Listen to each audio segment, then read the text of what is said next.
1975 and the UK public have a vote to make. Should we stay in the European Economic Community?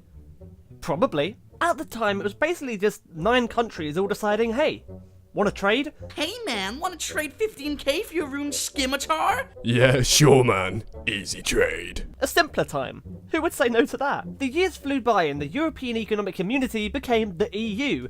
The 9 countries became 28, and the Friendly Trading Group became a political body in and of itself that's able to have a say in many other areas of policy in the associated countries, and kind of be dicks about it at the same time. At this point, the UK were all like, hey, we should maybe have a referendum? Mainly the Conservatives, or the Tories, not to be confused with the Corys, like Corey from Corey in the House. He's not a Tory, I assume. But Labour were in charge at the time and everything was going kind of well, so they were like, we don't need a referendum, everything's fine, can you guys just sort of chill? And everything was fine, but then there was kind of a financial crash in 2008 and things weren't very chill anymore. Jump to 2010. This is David Cameron. Depending on who you ask, he's either a dream compared to our current Prime Minister, or he's that guy that possibly had sex with a pig.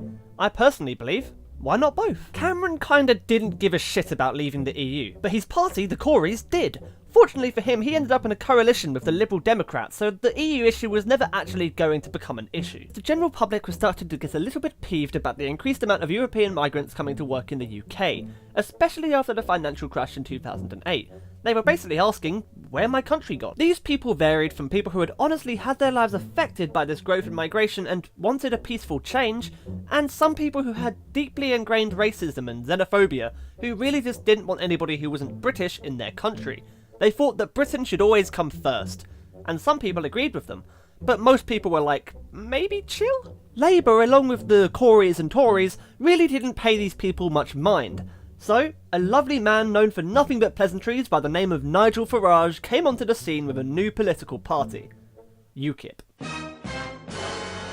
UKIP were basically the Tories, but a bit more right. Well, a lot more right, like pretty far right. So far right that most people thought they were pretty wrong. But not everybody. They promised change that a growing number of people in the general public desperately wanted. The next general election was coming around and Cameron was feeling concerned because UKIP could easily steal some of his seats in Parliament, and then where would he be? Cameron needed a way to get some of the people on the far right over to his side, to stick with the Corys. He needed a way to keep them happy without actually having to change his stance on any issues. Bingo. So, if I win the election in 2015, I promise I will hold an EU referendum. Yeah. Cameron was pretty sure he wasn't going to win the election, or at least he was going to be in another coalition, so he could just sweep his promise under the rug. Nope. Oh, shit. The Conservatives won the vote. Cameron had no choice but to say, Okay, we will have a referendum, but the government supports the Remain vote, so let's just get on with it. Remember, guys, the EU can be kinda chill sometimes.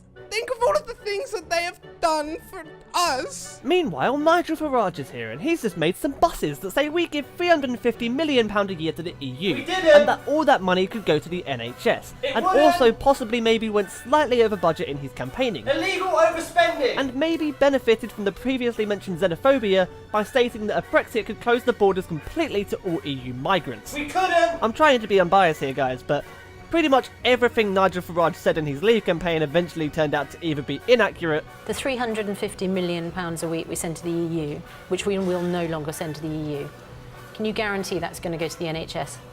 No, I can't, and I would never have made that claim. Or just completely false. Politics! But the day came.